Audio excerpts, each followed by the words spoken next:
Donald Trump is in some hot water over comments he made about our veterans and PTSD. Let's listen. As you mentioned, there's a tragic suicide epidemic among our veterans, among our military and their families.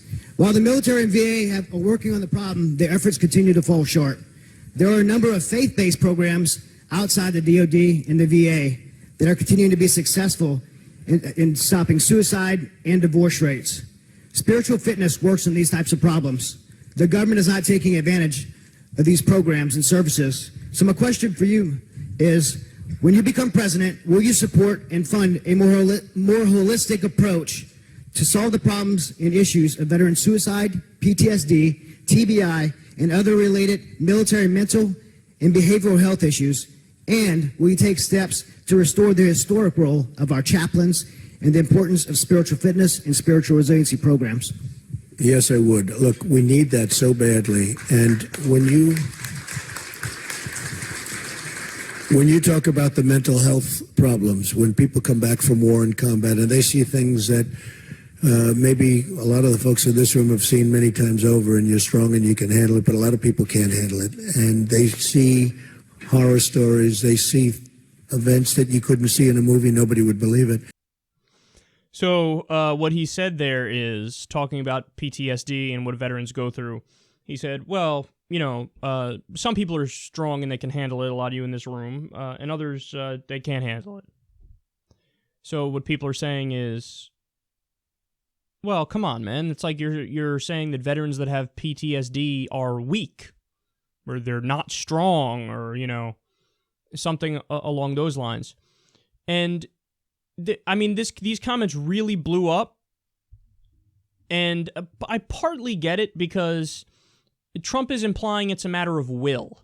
Like, if you have PTSD, it's almost like, well, come on, if you just buck up and you really will your way out of it, well, then you wouldn't have PTSD anymore. Like, you can and should be able to fight it and take it. It's a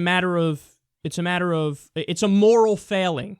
It's a personal failing. It's an individual failing if you don't try to fight your way out of it using your will. That's the implication there of, oh, some are strong and some aren't strong.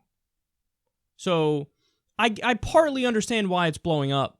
But to me, the bigger problem and the more concerning thing is that nobody's talking about is what he just said he would do policy-wise.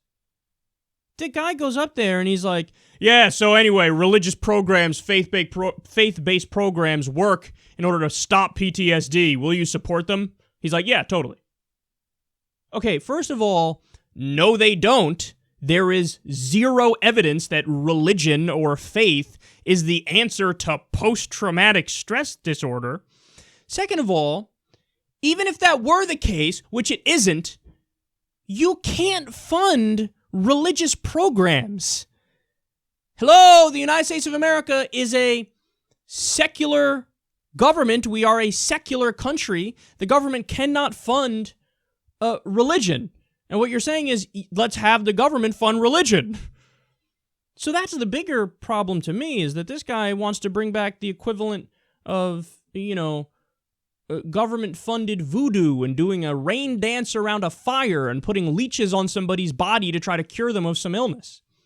That would be a total and complete and utter waste of tax dollars, and it is massively unconstitutional. And the fact that they don't know this? Like, how do you not know this?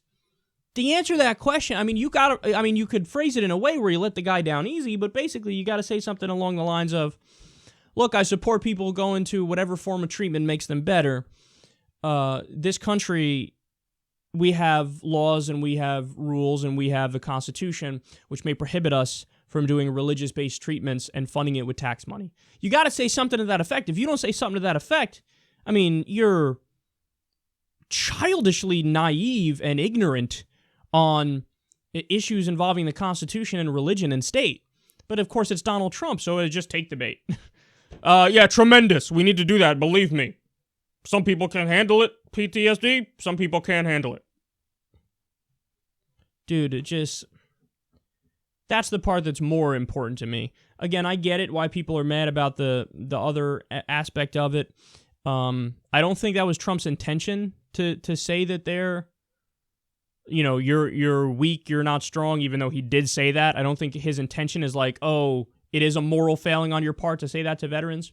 But I still partly get where the anger is over that, but people also got to focus on the latter half of that, because it's just flat out unconstitutional. And that's something that we should all unite against, but I haven't heard a peep of that from anybody.